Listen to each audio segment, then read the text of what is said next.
वालेकुम अस्सलाम। अॼु असांजी ॻाल्हि ॿोल इन गुफ़्तगू शाब्दिल लतीफ़ पिटाई जी शायरी सां थींदी। अखर पर अलिफ जो वर्क ॿ विसार, अखर पर अलिफ जो वर्क ॿ विसार, अंदर तूं उछार पना पढ़ंदी। माशाअल्लाह, माना अंदर तूं उजार पना पढ़ंदी। छा साहब चए थो त अखर पर अलिफ जो वर्क सभु विसार। उन जेको छा साहब चवणु आहे हिन बैत जो उहो आहे अखर पर अलिफ, अलिफ माना अलाह, रब साईं, मालिक साईं, बाजारो साईं, धणी पाक। अखर पर अलिफ जो हिकिड़ो अलाह, ॿियो उन अलिफ सां अंदर आहे, पंहिंजो अंदर आहे। त उन अंदर खे बि तूं साफ़ रख, माना उन तुंहिंजे जेको अंदर आहे उहो साफ़ हुजे, सभु माण्हुनि जे लाइ साफ़ हुजे। वो अखर पर अलिफ जो अंदर तूं उजार पना पढ़ंदी केतिरा। हाणे पना अच्छा तूं अंदर तुंहिंजो साफ़ आहे कोन, माना तुंहिंजे अंदर में सुठियूं शयूं शामिल कोन्हनि ऐं तूं केतिरा ई पना वेठो पढ़, केतिरा ई किताब वेठो पढ़, उन मां तोखे मिलंदो कुझु कोन जेसिताईं तूं पंहिंजो अंदर नथो उजारे। शाह साहब बिल्कुलु इन बैत खे बि इन जी वॾी अहमियत आहे अखर पर अलिफ जो। ऐं सम्झां थो जेकॾहिं असांखे अलिफ ऐं इहो सही सम्झ में अची वञे पंहिंजी ज़िंदगी में, ऐं हिकिड़ी हिन अलिफ जी ॻाल्हि थो करियां ऐं अॻिते जी ॻाल्हि कोन थो करियां, त आउं सम्झां थो ज़िंदगी में इन खां वधीक बि तब्दीली कोन्हे, ज़िंदगी में इन खां वधीक सम्झण जो सबक़ ई कोन्हे।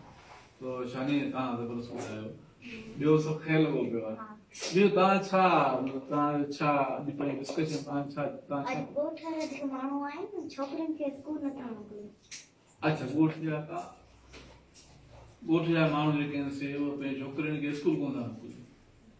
हा इहो आहे अलमी असां ऐं पूरे सिंध में आहे, पाकिस्तान में आहे, दुनिया में शायदि कुझु मुल्कनि में हुजे पर असां तमामु वधीक।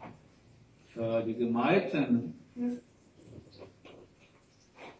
माना कुझु शयूं अहिड़ियूं जेके माना तालीम जे हवाले सां सम्झां थो त हिकु त बुनियादी सहूलियतूं आहिनि कोन, स्कूल एतिरा आहिनि कोन या एतिरा उस्ताद सुठा आहिनि कोन, त इहो सभ खां वॾे वॾो इहो हिकिड़ो माना असांजी सम्झूं था इहो असांजी कोताही आहे या कमी आहे असांजी।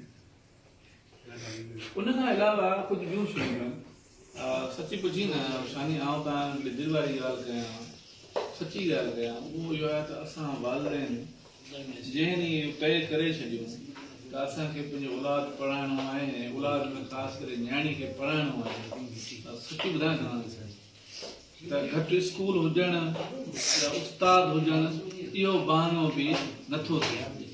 जेसिताईं आउं दिलि सां इहो तय करे छॾियां त मूंखे शानी खे पढ़ाइणो आहे, त पोइ आउं छा कंदुसि, आउं शानी जे लाइ पोइ मुखिया तलाश कंदुसि, पोइ माना शानी खे माना हुनजी फ्यूचर ॾियण जी कोशिशि कंदासीं। इन क़िस्म जी जेका सोच आहे असांजी ॻोठे माण्हुनि में उहा बि घटि आहे। मुंहिंजे ख़्याल में सरकार पंहिंजी जॻह ते उते हिकु न 100 कोताहियूं हूंदियूं, उहो मञ पियो, पर हिकिड़ी कोताही इहा आहे त वॾी कोताही आहे उहा असां वालदेन जी आहे। असीं वालदेन वरी छा कंदा आहियूं, छोकिरियुनि खे स्कूल मोकिले छॾींदा आहियूं ऐं छोकिरियुनि खे वरी इहो बहानो करे त स्कूल पढ़े आहे, न्याणी जी स्कूल आहे कोन, इन करे अॼु हुनजी न्याणी का पढ़ी आहे जो शानी पढ़ी कोन त वरी ॻाल्हि थी वेंदी आहे। इन क़िस्म जूं बि असां ॻाल्हियूं कंदा आहियूं, इन करे न्याणी कंदा स्कूल कोन मोकिलींदा आहियूं। ऐं सम्झो त इहा असांजी जेका ख़राबु ॻाल्हि आहे, असांजी सफ़ा ख़राबु आहे। असांखे इहो न करणु घुरिजे, कॾहिं न करणु घुरिजे ऐं असांखे पंहिंजी न्याणी खे बराबरि मुंहिंजे ख़्याल में ईअं वरी तव्हां छा चवंदो? ॿियो तव्हां छा सम्झो था जेका पाण डिस्कशन थियो आहे इन मां तव्हां छा सम्झो?